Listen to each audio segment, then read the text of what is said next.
नमस्कार, मैं अशोक कुमार पांडे और स्वागत है आपका टीसीएच पर। कल का दिन राहुल गांधी और प्रियंका गांधी के नाम रहा। प्रधानमंत्री मोदी पहली बार अपने भाषण के दौरान बहुत साफ दिखाई दे रहा था कि खुद जो कह रहे हैं उसके ऊपर उनको भरोसा नहीं है। लंबा चौड़ा भाषण दिया, 80-100 मिनट लगातार बोलते रहे। वो एक दिन आते हैं संसद में और सिर्फ जवाब देने आते हैं और लंबा चौड़ा जवाब देते हैं। बहुत सारी बातें की, नेहरू नेहरू नेहरू 10-15 बार पंडित नेहरू का नाम लिया, सब कुछ किया, लेकिन राहुल गांधी के सवालों का जवाब नहीं दिया। दरअसल जवाब होते तो देते।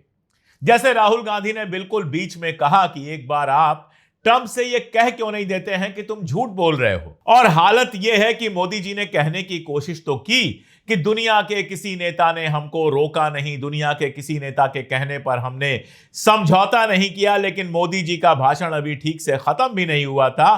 कुछ घंटों के अंदर ट्रंप ने 30वीं बार कह दिया कि मैंने भारत से कहकर, मेरे कहने पर भारत ने लड़ाई रोकी। आप इसका मतलब समझ सकते हैं कि ट्रंप किस तरह से लगातार बेइज्जत किए चला जा रहा है।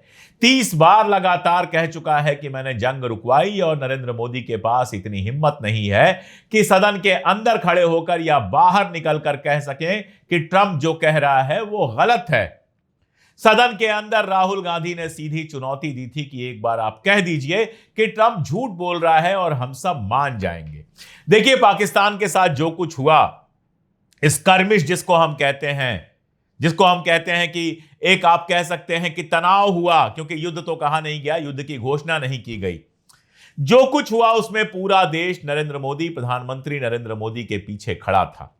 चाहे वो कांग्रेस हो, चाहे कोई और विपक्षी दल हो, चाहे हमारे जैसे लोग हो, हमने खुल के कहा कि देश के हम साथ खड़े हैं। लेकिन सवाल सारा यह है कि क्या प्रधानमंत्री महोदय देश के साथ खड़े हैं?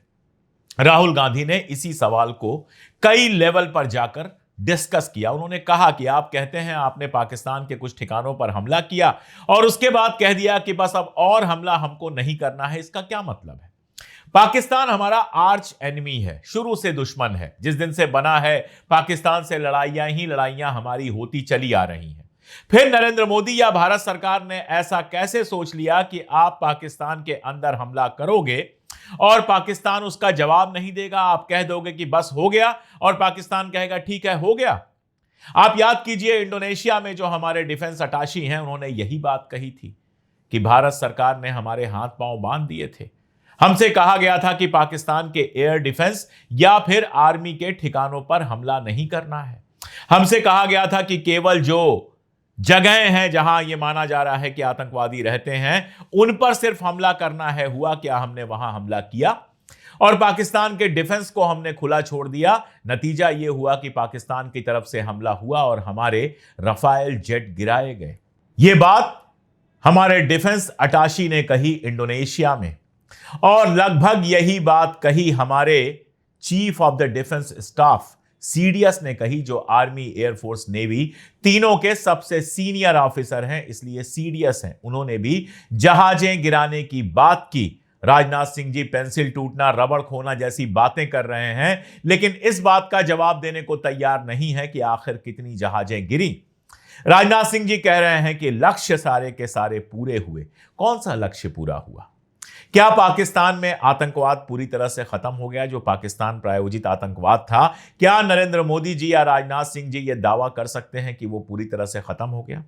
क्या पाकिस्तान ने, जिसके बारे में ये कह रहे हैं कि समर्पण किया, हाथ जोड़ा कि बस अब रहने दीजिए, 6 जहाजें 5 जहाजें गिराने के बाद कहा रहने दीजिए, अगर इनकी बात को हम मान लें, और रहने दीजिए कहने के बाद क्या भारत ने शर्त लगाई कि पाकिस्तान अब आतंकवाद को और बढ़ावा नहीं देगा? क्या पाकिस्तान ने किसी अंतर्राष्ट्रीय मंच पर या भारत से बात करते हुए यह कहा कि अब हम आतंकवाद को बढ़ावा नहीं देंगे, या यह बात मानी कि हम आतंकवाद को बढ़ावा दे रहे थे? कौन सी सफलता मिली? किस चीज को सफलता कहा जाएगा, यह बात बताइए। आप कहते हैं कि आपने पाकिस्तान में आतंकवादियों के कुछ अड्डों को तबाह किया। बिल्कुल ठीक बात है, हमने मान लिया, हमने वो वीडियोस भी देखे हैं जिसमें पाकिस्तानी आतंकवादी की अंतिम जो कफन दफन उसका होता है, हो रहा है, और उसमें आर्मी के ऑफिसर्स खड़े हैं। हम ये मानते हैं कि पाकिस्तान जो है वो आतंकवाद को शह देता है, लेकिन इस कार्रवाई से क्या पाकिस्तान आतंकवाद को शह देना बंद कर देगा?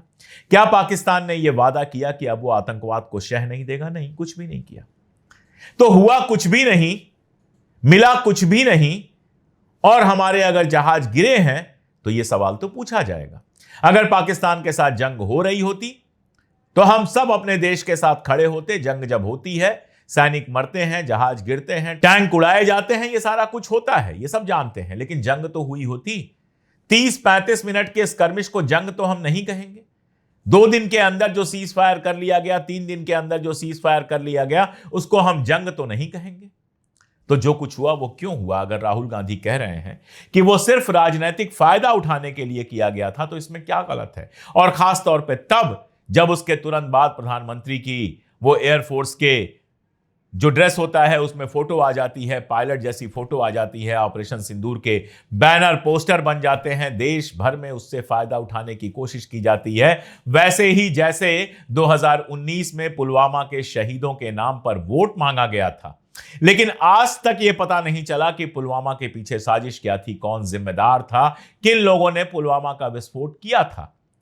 वैसे ही ऑपरेशन सिंदूर का फायदा उठाने के लिए, राजनीतिक फायदा उठाने के लिए बैनर पोस्टर बन गए। खबर आई घर घर सिंदूर योजना चलेगी, लेकिन उसके बाद हुआ कुछ नहीं। अब जाकर अमित शाह जी ने दावा किया है कि जो आतंकवादी मारे गए थे कल, उनमें 3 वो थे जो पहलगाम हमले में शामिल थे। कल जम्मू और कश्मीर की पुलिस ने कहा था कि अभी उनकी पहचान हुई नहीं है, पता नहीं कौन कितना सच बोल रहा है। यह भी कहा गया कि जो आए थे पाकिस्तान के आतंकवादी, जो उनके ठिकानों से आई कार्ड मिला, उनका वोटर आई कार्ड मिला। वैसे तो पाकिस्तान अलग से कोई वोटर आई कार्ड नहीं बनाता है, जो उनका नेशनल आइडेंटिटी उनका होता है, हमारे आधार कार्ड की तरह समझ लीजिए, वही आइडेंटिटी वोटर आई कार्ड की तरह यूज की जाती है। आप बताइए, कोई आतंकवादी आएगा, वो वोटर आई कार्ड अपने साथ रख के ले आएगा? इस बात को कितने लोग स्वीकार करेंगे? पाकिस्तान अगर आतंकवादी भेजेगा तो क्या साथ में उनका आई कार्ड भी भेजेगा? क्या आई कार्ड वो खुद रख नहीं लेगा? चॉकलेट कहा जा रहा है, पाकिस्तान में बनी चॉकलेट उनके पास थी। बताइए, दुनिया में कौन भरोसा करेगा कि वो 2 महीने से थे और 2 महीने से पाकिस्तान से लाई हुई चॉकलेट खा रहे थे? वो चॉकलेट कितनी ढोके लाए होंगे, कितनी चॉकलेट्स वो ढोके लाए होंगे। गर्मी का मौसम था, कश्मीर में ठीक ठाक गर्मी पड़ी है, वो चॉकलेट गली भी नहीं और 2 महीने से चॉकलेट उनके पास थी। इन सब बातों पर कौन भरोसा करेगा?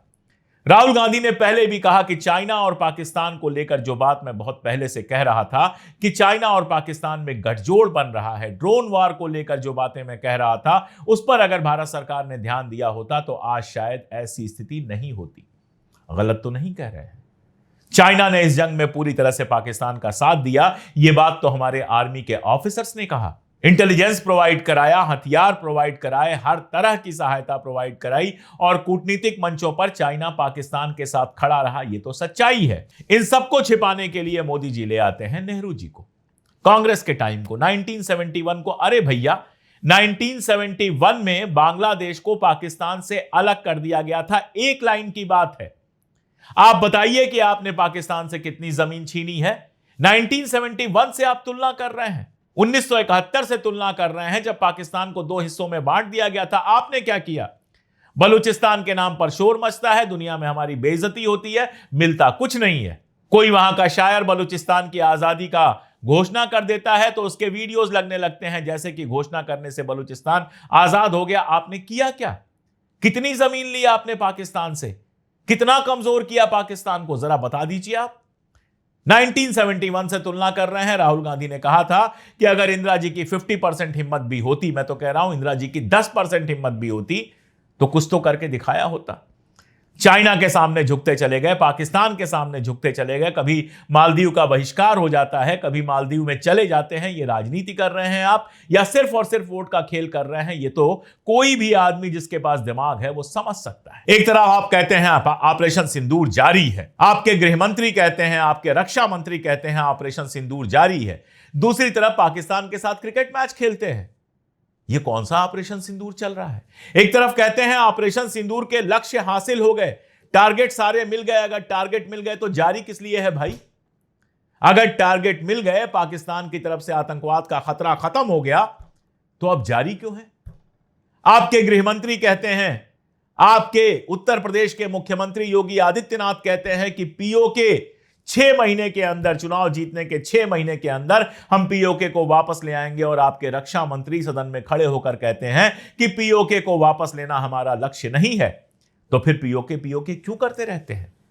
बात करते हैं जवाहरलाल नेहरू की। अरे भैया, पीओके जो है, कश्मीर पर जब पाकिस्तान ने कब्जा किया था उस समय पूरे कश्मीर पर शासन महाराजा हरि सिंह का था। बहुत डिटेल में मैं बता चुका हूं, पटेल की चिट्ठी कोट कर चुका हूं, जब पटेल ने कहा था, और जून में कहा था, जून 1948 में कहा था, जिसके बाद 6 महीने और लड़ाई चली है। जून 1948 में उन्होंने साफ साफ कहा था कि हमारी स्थिति ऐसी नहीं है कि हम लड़ाई को लंबा खींच सकें।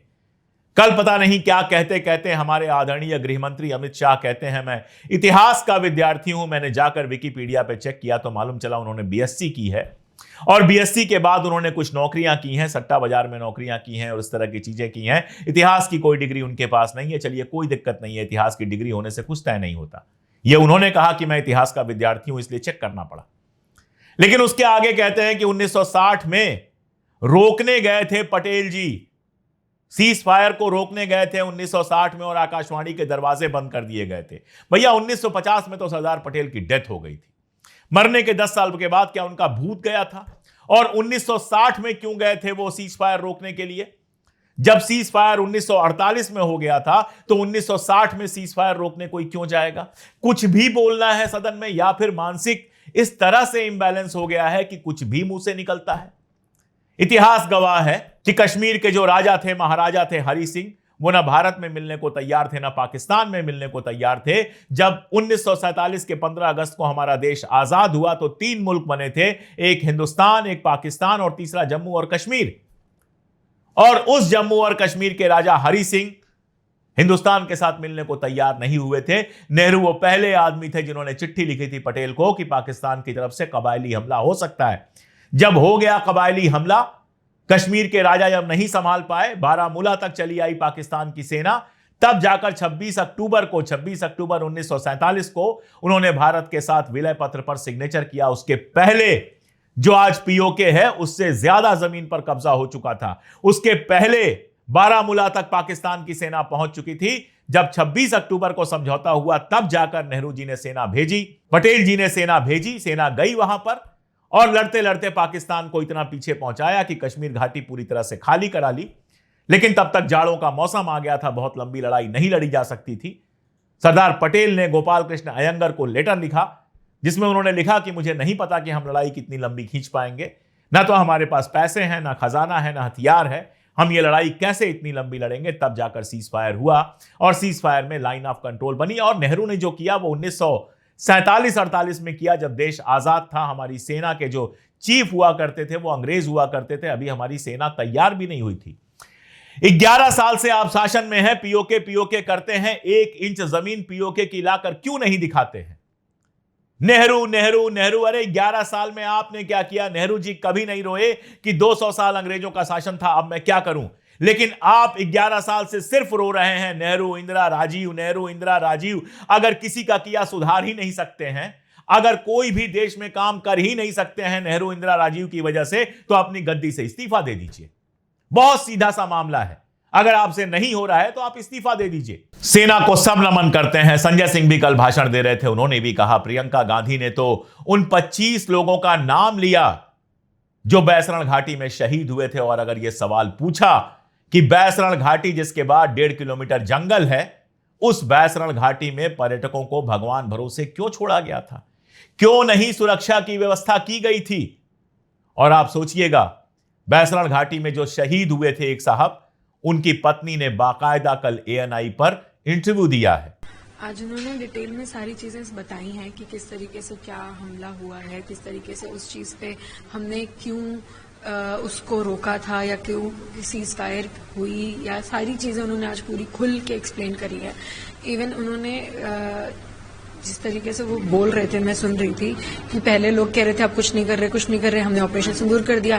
फिर जब हम ऑपरेशन सिंदूर करते फिर उसके बाद जब हम ऑपरेशन सिंदूर रोके फिर कह रहे अब आप कुछ नहीं कर रहे, अब आप कुछ नहीं कर रहे। तो ये क्वेश्चन का भी उन्होंने बोला कि अब हर बार हम कर ही रहे हैं, लेकिन हम हर बार प्रूफ क्या कर रहे हैं। एंड इसमें जो टारगेट वो हो रहे थे बाकी लोगों से, आर्म फोर्सेस जो टारगेट हो रही थी, उनका भी उन्होंने बहुत ज्यादा धन्यवाद दिया है। आर्म फोर्सेस को भी हर चीज में बोला है कि आपकी वजह से ये चीजें हुई हैं। बस मुझे एक बहुत बड़ा दुख है मेरा कि उन्होंने उन 26 लोगों के लिए कुछ नहीं बोला। जहां प्रियंका गांधी जी और राहुल गांधी जी, उन दोनों को भी मैं थैंक यू बोलूंगी कि उन्होंने उन 26 लोगों की बात करी है। शुभम का भी नाम लिया था उन्होंने पार्लियामेंट में, बट मुझे इस चीज का दुख है। इवन मैं एक्सपेक्ट कर रही थी कि आज पीएम सर कुछ तो उन 26 लोगों की बात करेंगे, उन 26 लोगों के रिस्पेक्ट के लिए कुछ तो बोलेंगे, बट ये नहीं बोला। इस चीज का मुझे बहुत दुख है आज। सुना आपने, साफ साफ कह रही हैं कि मोदी जी और अमित शाह को नाम लेना था उन 25 लोगों का। नहीं लिया नाम। प्रियंका गांधी ने नाम लिया, राहुल गांधी ने जिक्र किया, लेकिन मोदी जी ने उन 25 लोगों का नाम नहीं लिया। जब लौट के आए, विदेश में थे, लौट के आए, चले गए बिहार में चुनाव प्रचार करने के लिए। जितनी सर्वदलीय सभाएं हुई, मीटिंग्स हुई, किसी मीटिंग में नरेंद्र मोदी हाजिर नहीं हुए, किसी मीटिंग में उपस्थित नहीं हुए। इसी से पता चलता है कि जो लोग आतंकवाद में मारे गए, 25 लोग हमारे मारे गए, उनको लेकर वो कितने सीरियस थे। पुंछ, जहां पर पाकिस्तानी गोलीबारी में कई सारे लोग मारे गए, कई सारे घर टूटे, वहां जाने की नरेंद्र मोदी की हिम्मत नहीं हुई, बिल्कुल वैसे ही जैसे मणिपुर जाने की हिम्मत नहीं हुई थी। राहुल गांधी गए थे वहां पर, मोदी जी की हिम्मत नहीं हुई कि जनता के बीच में जाएं। उनको डर था कि मैं जाऊंगा, विजुअल चलेंगे तो देश की जनता को पता चल जाएगा कितना नुकसान हुआ है वहां पर, और इन सब नुकसान की किसी की जिम्मेदारी है तो मोदी जी की। लेकिन खबर क्या आती है कि 22 बच्चों को जो अनाथ हो गए थे उनको गोद लिया है राहुल गांधी ने। काम सरकार का था, कर रहे हैं राहुल गांधी। और बस सदन में खड़े होकर नेहरू जी, नेहरू जी, नेहरू जी। ट्रंप का नाम लेने में डर लगता है, चीन का नाम लेने में डर लगता है, बस नेहरू जी गाकर कब तक काम चलाएंगे नरेंद्र मोदी जी? ये सवाल देश के सामने भी है। देश और खासतौर पर वो गोदी मीडिया और ट्रॉल्स जो 56 इंच, 58 इंच और 62 इंच करते रहते हैं, उनके सामने सवाल है कि ऑपरेशन सिंदूर से हमारे देश को क्या मिला। सोचिएगा और जवाब सूझे तो कमेंट में दीजिएगा। आज के लिए इतना ही, बहुत शुक्रिया।